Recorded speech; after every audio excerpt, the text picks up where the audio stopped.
قربانی کے نصاب میں 5 چیزیں دیکھی جائیں گی. 5 یہ خوب اچھی طرح دماغ میں بٹھا لیں. اور یہ 5 چیزیں کس دن دیکھی جائیں گی؟ بقرعید کی صبح صادق یعنی 10 ذی الحجہ کی صبح صادق سے لے کر 12 ذی الحجہ کے غروب آفتاب، یعنی یہ جو 3 دن ہے نا قربانی کے، 10 11 12، ان 3 دنوں میں کوئی شخص صاحب نصاب ہو تو اس پر قربانی واجب ہے. صاحب نصاب کا مطلب کیا ہے؟ یہاں پر قربانی پر خوب سمجھ لیں. سونا ہو کسی کے پاس، یا چاندی ہو، یا مال تجارت ہو. تجارتی مال کا مطلب وہ چیز جو بیچنے کی نیت سے خریدی ہو. کوئی پراپرٹی ہے بیچنے کے لیے خریدی، دکاندار کا جو جتنا سامان دکان میں پڑا ہوتا ہے سب بیچنے کے لیے خریدا ہوتا ہے. کوئی کپڑا آپ نے خریدا تھا، خریدتے ہوئے بیچنے کی نیت تھی، تو یہ تجارتی مال کہلاتا ہے. چوتھی چیز ہے نقد رقم، کیش، یعنی جو بھی آپ کے پاس بینک میں یا جیب میں جو کیش اماؤنٹ پڑا ہوتا ہے. یہ 4 چیزیں ہو گئی. 5ویں چیز ہے ضرورت سے زائد سامان. ضرورت سے زائد سامان میں بہت تفصیل ہے. آسان اس کی ایک جو ہم اگر ضبط کر سکتے ہیں تو وہ چیز جو پورے سال بھی استعمال نہ ہوتی ہو. گھریلو چیزوں میں وہ چیزیں جو پورے سال بھی استعمال نہ ہوتی ہوں، جیسے کپڑے، کوئی یا برتن ہے، ڈنر سیٹ ہے، پورے سال استعمال نہیں آتا. اسی طرح کوئی پراپرٹی پڑی ہوئی ہے جو نہ کرائے پر دی ہے آپ نے اور نہ آپ اس میں رہتے ہیں، وہ پراپرٹی بھی ضرورت سے زائد میں داخل ہے. تو یہ جو 5 چیزیں ہیں، کسی کے پاس یہ 5 چیزیں، ان کی جو ویلیو لگائی جائے گی تو ان 5 چیزوں کا مجموعہ اگر 52.5 تولہ چاندی کے برابر ہے. 52.5 تولہ چاندی آج کل 65-70 ہزار کے لگ بھگ ہے، نیٹ پہ سرچ کر لیے گا. تو کسی کے پاس یہ 5 چیزیں، یا 5 میں سے 4 چیزیں، یا 4 میں سے 3 چیزیں، یا 3 میں سے 2 چیزیں، یا کوئی ایک چیز 52.5 تولہ چاندی کے برابر ہے، اور یہ بقرعید کی صبح صادق سے لے کر ذی الحجہ کی 12 تاریخ کی غروب آفتاب سے پہلے تک رہتی ہے اس کے پاس، تو ایسے شخص پر، یعنی بقرعید کی صبح صادق کے وقت اس کے پاس یہ نصاب موجود تھا، اور یہ 13 تاریخ کی ذی الحجہ تک اس کے پاس یہ نصاب موجود رہتا ہے، تو وہ صاحب نصاب کہلائے گا. 13 تاریخ نہیں، 12 تاریخ، 10 11 12 3 دن، تو وہ صاحب نصاب کہلائے گا اور اس پر قربانی واجب ہے. بشرطے کہ یہ جو 5 چیزیں یا 4 یا 3 یا 2 چیزیں میں نے بتائی ہیں، ان میں سے سب سے پہلے قرضہ مائنس کیا جائے گا، یعنی قرضہ مائنس کر کے 52.5 تولہ چاندی کے برابر بن رہا ہو. اسی طرح گیس بجلی کا بل جو ان کے اوپر لازم ہے وہ بھی اس میں سے، یا جو مہینے کا راشن آئے گا وہ بھی مائنس کیا جائے گا. جو گھر کا ضروری راشن ہوتا ہے نا وہ بھی مائنس کیا جائے گا.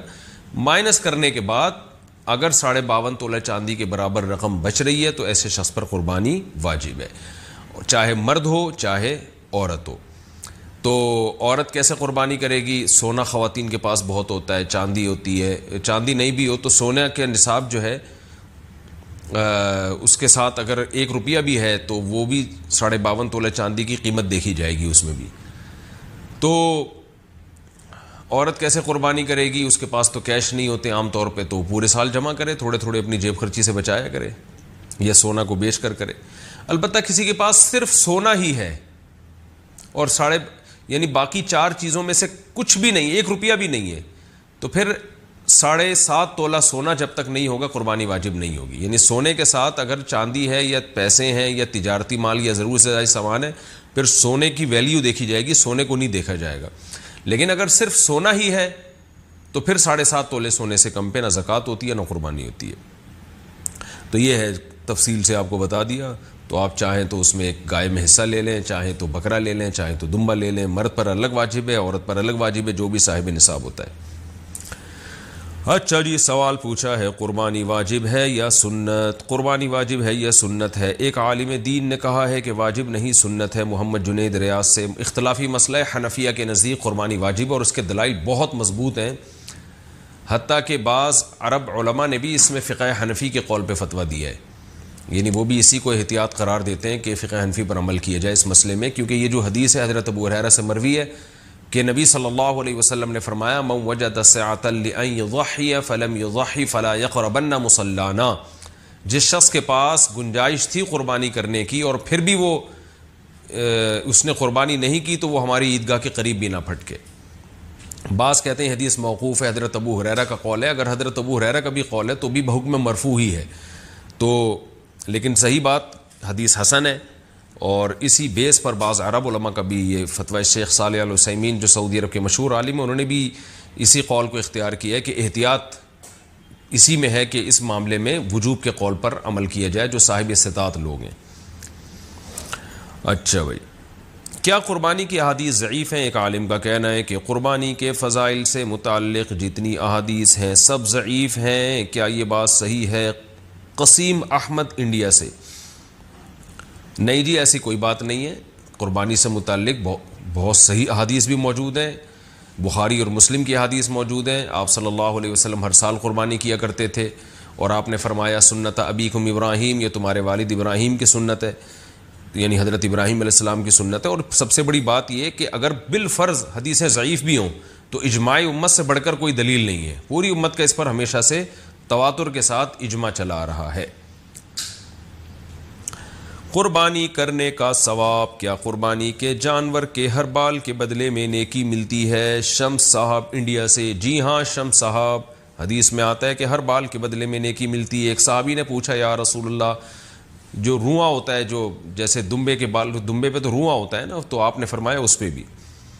کیا پلاٹ پر قربانی ہے؟ اگر عورت کے پاس ایک عدد خالی پلاٹ ہو جس کی قیمت 7.5 یا 8 لاکھ روپے ہو تو کیا اس پر قربانی واجب ہوگی؟ ابو محمد کراچی سے۔ جی ہاں، کیونکہ یہ پلاٹ نہ آپ نے رینٹ پر دیا ہوا ہے نہ آپ اس میں رہ رہے ہیں، تو یہ ضرورت سے زائد مال میں داخل ہوگا، اور 6-7 لاکھ اس کی قیمت ہے، تو پھر تو لازمی قربانی واجب ہے۔ ضرورت سے زائد سامان کا مطلب کیا ہے؟ ضرورت سے زائد سامان کی تفصیل بتا دیں، کیا اس میں سلے ہوئے اور بغیر سلے ہوئے کپڑے بھی شامل ہوں گے؟ اور ایک سے زائد جوتے کی جوڑیاں ہوں تو بھی شامل ہوں گی؟ علی صاحب کراچی سے۔ جناب علی صاحب، اس میں بہت کچھ فقہا نے لکھا ہے اپنے دور کے عرف اور اپنے زمانے کے لحاظ سے۔ بعض نے کہا کہ 6 جوڑے سے زائد، 3 جوڑے گرمیوں کے 3 سردیوں کے، اس سے زائد جو کپڑے ہوں گے وہ ضرور سے زائد ہوں گے۔ بعض نے کہا 1 جوڑا جوتے کا تو ٹھیک ہے، 1 سے زیادہ ضرور سے زائد ہے۔ لیکن اصل بات یہ ہے کہ جو چیز بھی استعمال میں آ رہی ہے، آسان قول یہی ہے، تو اس کو ضرورت ہی میں سمجھا جائے گا۔ آپ کے پاس 2 جوڑے جوتے کے ہیں لیکن وہ استعمال میں آ رہے ہیں، تو اس کا مطلب وہ ضرورت میں داخل ہیں۔ کپڑے اب پہلے زمانے کی طرح نہیں ہیں، اب کپڑے بار بار دھل رہے ہوتے ہیں، بار بار میلے ہو رہے ہوتے ہیں۔ بعض لوگوں کی ضرورت 10 جوڑے ہوتے ہیں، بعض کی ضرورت 5 جوڑے ہوتے ہیں، تو اگر کپڑا استعمال میں آ رہا ہے تو وہ بھی ضرورت میں داخل ہے۔ انسلا کپڑا پڑا ہوا ہے وہ استعمال میں نہیں ہے تو وہ ضرورت میں داخل نہیں ہے۔ تو یا کوئی کپڑا پورے سال ہی استعمال نہیں ہوتا تو وہ بھی ضرورت میں داخل نہیں ہے۔ جیسے بعض خواتین نانی دادی بن چکی ہوتی ہیں مگر جہیز کے کپڑے ابھی تک انہوں نے دلہن کے کپڑے پیٹیوں میں سنبھال کے رکھے ہوئے ہوتے ہیں، تو ان کی بھی ویلیو لگائی جائے گی معذرت کے ساتھ۔ قربانی کے نصاب پر سال گزرنا کیا شرط ہے؟ قربانی کی جو شرائط ہیں اس میں سال گزرنا شرط ہے یا صرف صاحب نصاب ہونے سے قربانی واجب ہو جاتی ہے؟ بنت نور محمد دبئی۔ نہیں جی، صاحب نصاب ہونا شرط نہیں ہے۔ ذی الحجہ کی صبح صادق کے وقت کسی کے پاس پیسے آ گئے تو بس اس پر قربانی واجب ہو گئی، اس تفصیل کے مطابق جو میں قربانی کے نصاب میں بتا چکا ہوں۔ کیا بیوی کی قربانی شوہر پر واجب ہے؟ میں اکیلا گھر کا کفیل ہوں، کیا میں قربانی کروں گا یا اپنی بیوی کی طرف سے بھی قربانی کروں گا؟ جبکہ بیوی ہاؤس وائف ہے۔ راؤ عمر فاروق دبئی سے۔ بیوی ہاؤس وائف ہی اچھی لگتی ہے بھائی، گھر سے باہر اگر وہ جاب کر رہی ہے تو گھر پھر ہوٹل زیادہ لگتا ہے، وہ گھر کم بن جاتا ہے، کیونکہ میاں بیوی دونوں جاب سے تھکے ہارے رات کو آ رہے ہوتے ہیں، تو بچوں کو کون پالے گا اور شوہر کا انتظار کون کرے گا گھر میں، وہ بھی تھکی ہوئی آپ بھی تھکے ہوئے، تو یہ عجیب ہی ایک نیچرل لائف نہیں ہے یہ کہ دونوں ہی جاب کر رہے ہیں۔ لیکن لوگوں کا پیسے کمانے کا شوق ہے تو اسی میں خوش ہیں، تو چلو بھائی خوش ہیں اسی میں۔ اصول یہی ہے کہ بیگم وہی ہونی چاہیے جو ہاؤس وائف ہو، گھر کو سنبھالے، وہ میاں صاحب گھر سے باہر کمانے کے لیے نکلیں۔ بہرحال آپ کی وائف کے پاس اگر سونا ہے، اتنا سونا یا چاندی یا جو قربانی کا نصاب ہے جو میں تفصیل سے بتا چکا ہوں اسی سیشن میں، تو اگر ان پہ قربانی واجب ہے تو ان پر واجب ہوگی، ہاؤس وائف ہونے یا نہ ہونے سے کوئی فرق نہیں پڑتا۔ ہر شخص پر زکوٰۃ بھی اپنے پیسوں سے واجب ہوتی ہے، قربانی بھی، حج بھی، یہ سب چیزیں عبادات میں کوئی کسی دوسرے کا ذمہ دار نہیں ہوتا، تو اس لیے ان پر قربانی واجب ہے۔ اب وہ اگر نہیں کرتی تو آپ گناہ گار نہیں ہوں گے، تو آپ کی وائف پر واجب ہے کہ وہ جیب خرچی سے یا گولڈ بیچ کے یا کسی بھی طریقے سے ہر مہینے تھوڑے تھوڑے پیسے جمع کریں تاکہ اس سے زکوٰۃ بھی ادا کی جا سکے اور قربانی بھی کی جا سکے۔ لیکن اگر وہ یہ نہیں کرتی تو آپ کو گناہ نہیں ہوگا. لیکن اگر آپ ان کی طرف سے کر لیں کہ خام ہمیں سونا بیچنے کی نوبت پیش آئے گی یا اور پلاٹ ان کے پاس پڑا ہے وہ بیچنے کی نوبت پیش آئے گی اور آپ کو اللہ نے وسائل دی ہیں, تو آپ بیگم کی طرف سے ان کی اجازت سے قربانی کر لیا کریں, آپ کو بھی ثواب ملے گا, ان کی بھی قربانی ادا ہو جائے گی, اور آپس میں ایک آپ کی وائف کے دل میں آپ کی قدر بھی بیٹھے گی کہ ماشاءاللہ کتنا اچھا میاں ملا ہوا ہے مجھے. اور گوشت گھر میں ہی آنا ہے, مل جل کے ہی کھانا ہے, تو کیا جا رہا ہے اس میں, کر لیں گا. قربانی کے جانور کی عمر کتنی ہو؟ اگر قربانی کا جانور 2 سال سے کم ہو تو کیا اس کی قربانی ہو جائے گی؟ آصف صاحب کشمیر سے. بکرا دمبا, بکرا جو ہے نا, بکری یا بکرا, یہ کم سے کم 1 سال کا ہونا ضروری ہے, چاہے دانت نکلے ہوں یا نہ نکلے ہوں. دانتوں سے نہیں ہوتا کہ 2 دانت ہے 4 دانت ہے, اصل ہے کہ 1 سال ہو. 2 دانت 1 سال کے یعنی تقریباً 12 مہینے میں نکالتا ہے 2 دانت, سنا ہے ہم نے بکرے والوں سے. تو بہرحال یہ ضروری ہے کہ پچھلے سال بقرعید سے پہلے پیدا ہو چکا ہو, چاہے 1 دن پہلے پیدا ہو, یا بقرعید کے پچھلے سال دوسرے دن اگر کوئی جانور پیدا ہوا, یعنی بکرا یا بکری, یعنی پچھلے سال بقرعید کے دوسرے دن پیدا ہوا تو اس سال دوسرے دن وہ ٹائم گزرنے کے بعد آپ قربانی کر سکتے ہیں, یعنی بقرعید کے دوسرے دن. اگر وہ پچھلے سال بقرعید کے تیسرے دن عصر میں پیدا ہوا, ایک مثال سے بات سمجھا رہا ہوں, تو اس سال آپ بقرعید کے تیسرے دن عصر کا ٹائم گزرنے کے بعد قربانی کر سکتے ہیں, کیونکہ پورا 1 سال کا ہو جائے گا. تو اسلامی لحاظ سے بکرا یا بکری 1 سال کا ہو جائے, دمبا یا دمبی کا بھی اصول یہی ہے کہ 1 سال کا ہو جائے تو قربانی اس کی جائز ہے, اس سے کم میں جائز نہیں ہے, چاہے دانت نکلے ہوں یا نہیں نکلے ہوں. لیکن دمبا یا بھیڑ یا جو کجلے وجلے سرگودا کے بڑے مشہور ہیں, تو یہ ان میں ایک اور آسانی ہے کہ اگر یہ 6 مہینے کے ہوں, 6 مہینے سے کم کے ہیں, پھر تو بالکل بھی جائز نہیں ہے. لیکن اگر یہ 6 مہینے کے اتنے موٹے تازے ہوں کہ دیکھنے میں 1 سال کا لگتا ہو تو ان کی قربانی بھی جائز ہے. یعنی دمبا اور بھیڑ میں یہ ہے کہ 6 مہینے کا بھی اگر ہے اور موٹا تازہ ہے اور دیکھنے میں سال بھر کا لگ رہا ہے تو اس کی بھی قربانی کر سکتے ہیں. اور باقی بیل, بچھڑا, گائے وغیرہ, بھینس وغیرہ, اس میں کم سے کم 2 سال کا ہونا ضروری ہے. یعنی وہ پچھلے سال والی بقرعید سے پہلے پیدا ہو چکا ہو, اسلامی لحاظ سے 2 سال کا ہوگا تو اس کی قربانی جائز ہوگی, 2 سال سے کم ہوگا تو اس کی قربانی جائز نہیں ہوگی. تو دانت محض ایک علامت ہوتے ہیں, اصل جانور کی عمر ہوتی ہے. بعض جانور کھیرے ہوتے ہیں مگر 2 سال مکمل کر چکے ہوتے ہیں, پھر ان کی قربانی جائز ہوگی.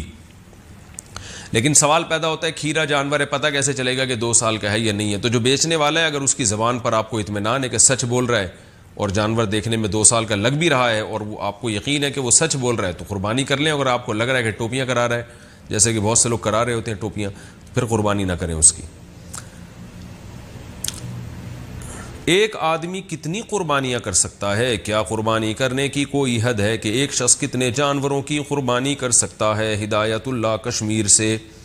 جتنے چاہے جانور کر لے, کم سے کم واجب تو ایک ہے مالدار آدمی پر, اور زیادہ کرنا چاہے تو نور لنا نور, تو کوئی حرج نہیں ہے. لیکن اس میں ایک چیز کا خیال کرنا چاہیے کہ جتنی بھی آپ کو اللہ نے وسعت دیا آپ کریں, لیکن گوشت کو بھی ٹھکانے لگائیں. لوگ زیادہ قربانیاں کرتے ہیں, گوشت ضائع بہت ہوتا ہے اس سے, تو گوشت کو ٹھکانے لگائیں اس کے, تاکہ ایک چیز مال اللہ نے ایک نعمت دی ہے ضائع نہ ہو, غریبوں تک پہنچائیں, خود کھائیں, لوگوں تک پہنچائیں. لیکن ضائع ہونا یہ بہت بری چیز ہے. ہم دیکھ رہے ہوتے ہیں قربانی کا گوشت بہت بے دردی سے لوگ ضائع کر رہے ہوتے ہیں, یہ پھر اسراف میں یہ چیز آئے گی. قربانی کا جانور کتنے دن پہلے لائیں؟ قربانی کے جانور کو عید سے کتنے دن پہلے لانا افضل ہے؟ نیز کیا جانوروں کو نہلانا اور اس سے کھیلنا جائز ہے؟ بنت طالب کراچی سے. جتنے دن چاہے پہلے لے کر آئیں اتنا ثواب ہے, کیونکہ یہ جانور اللہ کے نام پہ کٹنے والا ہے. جتنا اس کو کھلائیں گے تو یہ سب اجر میں انشاءاللہ لکھا جائے گا. تو جتنے دن پہلے افورڈ کر سکتے ہیں آپ لا سکتے ہیں. آپ کا خرچہ ہوگا اس میں, ظاہر ہے 10 دن پہلے لائیں گے تو خرچہ زیادہ ہوگا, 20 دن لائیں گے تو اور زیادہ خرچہ ہوگا, تو یہ سب ثواب میں لکھا جائے گا. کوئی حرج نہیں ہے, جتنے دن چاہے پہلے لے کر آئیں, زیادہ ثواب ہے. اور ایک جانور سے لگاؤ اور محبت بھی ہو جاتی ہے, تو اس سے پھر قربانی میں جو قربانی کا جذبہ, یعنی اس جانور کو قربان کرنا بھی مشکل ہوتا ہے, تو اس میں بھی ثواب زیادہ ہے کہ اللہ کے لیے ایک واقعی قربانی ہو جاتی ہے, یعنی اس میں اپنی خواہش کو بھی قربان کیا جا رہا ہوتا ہے. تو باقی یہ کہ صفائی کا خیال کریں. لوگ جانوروں کو گلیوں میں لا کے باندھ لیتے ہیں, لیکن وہ گوبر پڑا ہوا ہوتا ہے, پیشاب کر رہے ہیں, کوئی صفائی کا اہتمام ہی نہیں ہے. تو صفائی نصف ایمان ہے. نبی صلی اللہ علیہ وسلم نے فرمایا کہ ایمان کا سب سے آخری درجہ یہ ہے کہ راستے میں تکلیف دہ چیز کو نہ پھینکا جائے، تکلیف دہ چیز کو اٹھا لیا جائے. تو تکلیف دہ چیز اگر پڑی ہوئی ہے اور آپ اس کو نہیں اٹھاتے تو ایمان کے آخری درجے پہ بھی نہیں ہے. تو آپ سوچیں وہ شخص کیسے مومن ہوگا جو راستے میں تکلیف دہ چیزوں کو پھینکے باقاعدہ. تو یہ جو جانور گوبر پھینک رہے ہیں اور آپ گندگی کا ذریعہ بن رہے ہیں اور آپ اٹھا نہیں رہے، صفائی کا انتظام نہیں ہے، تو یہ تو ایمان کا آخری درجے سے بھی گئے. تو قربانی کا جانور جتنے دن چاہیں پہلے لائیں اتنا ثواب ہے، لیکن گلیوں میں اور جگہوں جگہوں پہ گندگی سے بچنے کا اہتمام کریں، اس کی صفائی ستھرائی کا اہتمام بہت زیادہ ہونا چاہیے. اچھا بھائی، اچھا جانوروں کو نہلانا اور اس سے کھیلنا، ہاں جائز ہے، جانور کو نہلائیں بھی کھیلیں بھی. شہری لوگوں نے تو بیچاروں نے جانور دیکھا ہی بقرعید کے موقع پر ہوتا ہے، ورنہ وہ انسانوں سے ہی کھیلتے رہتے ہیں سارا سال. تو تھوڑا سا انجوائے کرنے دیں، لیکن ایسے کہ جانور کو تکلیف دینا یہ ٹھیک نہیں ہے. قربانی کے لیے سب سے افضل جانور کون سا ہے؟ قربانی کے لیے بکرا، دمبا، گائے اور اونٹ میں سے سب سے افضل قربانی کس کی ہے، اور ان کے علاوہ کسی اور جانور کی قربانی کی جا سکتی ہے یا نہیں؟ بنت طالب کراچی سے. سب افضل ہے، کوئی خاص دلیل ہمارے پاس نہیں ہے کہ فلاں جانور زیادہ افضل ہے فلاں کم افضل ہے. جو موقع ملے آپ کو، جس کا گوشت آپ شوق سے کھاتے ہیں وہ والا جانور ذبح کرنا افضل ہے، کیونکہ تاکہ گوشت ضائع نہ ہو. اور عید کے دن جو اللہ کی طرف سے ضیافت ہے، مہمانی کا، میزبانی کا، جو اللہ میزبان بنے ہوئے ہیں، اور تبھی عید کے دن روزہ رکھنا حرام ہے کہ اللہ کی طرف سے ایک مہمانی ہو رہی ہے، ایک کھلایا جا رہا ہے. تو وہی گوشت، وہی جانور قربان کریں جس کا گوشت آپ زیادہ شوق سے کھا سکتے ہو، یہ زیادہ افضل ہے. ایک آدمی پہ بڑے گوشت پہ پابندی ہے اور وہ بچڑا لا کے ذبح کر رہا ہے تو بیچارہ وہ تو کھا ہی نہیں سکتا نا، تو اس کے لیے افضل ہے کہ وہ بکرا کرے. کوئٹہ کے ہمارے جو پٹھان دوست ہیں وہ دمبے شوق سے پھوڑتے ہیں، کیونکہ وہاں کا موسم خشک موسم ہے، اس میں دمبے میں چربی میں بڑی لذت ہے. تو ان کے لیے دمبا پھوڑنا، یعنی دمبا پھوڑنے سے مراد دمبا ذبح کر کے اس کو پھوڑنا، یہ زیادہ افضل ہے. اور ادھر پنجاب میں بکرے کھائے جاتے ہیں تو وہ بکرا کر لیں، کیونکہ کھانا تو خود ہی ہے، اللہ کی طرف سے ضیافت ہے. تو ایسی چیز ذبح کرنی چاہیے جو ہم عید کو سیلیبریٹ بھی کر سکیں، اس کو کھا بھی سکیں. بھینس کی قربانی کا حکم. حدیث پاک میں قربانی، اچھا انہوں نے ایک اور سوال بھی پوچھا تھا کہ کون کون سے جانوروں کی قربانی کی جا سکتی ہے. 4 جانور ہیں، گائے، بچڑا، گائے ہے اور بکری ہے، دمبا اور اونٹ، بس بھینس بھی اسی میں داخل ہے. اگلا سوال ہے بھینس کی قربانی کا حکم.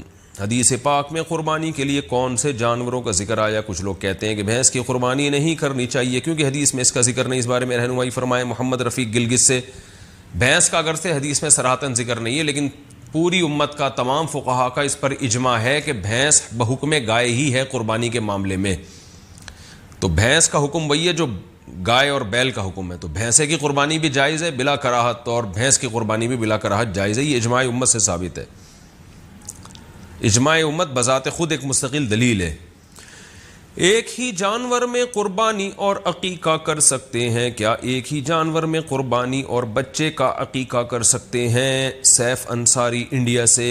جی بالکل کر سکتے ہیں، اس کے ناجائز ہونے کی کوئی دلیل نہیں، کیونکہ دونوں میں عبادت کی نیت ہے. ایک ہی جانور بطور قربت کے ذبح ہو رہا ہے، یعنی بطور عبادت کے ذبح ہو رہا ہے.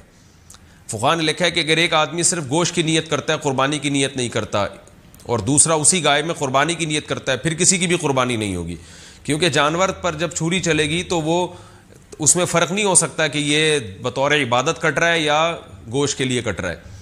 تو وہ تو ایک ہی دفعہ چھری چلے گی، تو وہ پورا جانور للہ ہونا چاہیے، بطور عبادت کے کٹنا چاہیے. تو عقیقہ بھی ایک عبادت ہے، تو اس لیے کوئی اگر عقیقے کا حصہ ڈالتا ہے یا اسی گائے میں دوسرا حصہ بقرعید کا ڈال لیتا ہے تو بھی جائز ہے، پھر اس میں کوئی حرج نہیں ہے.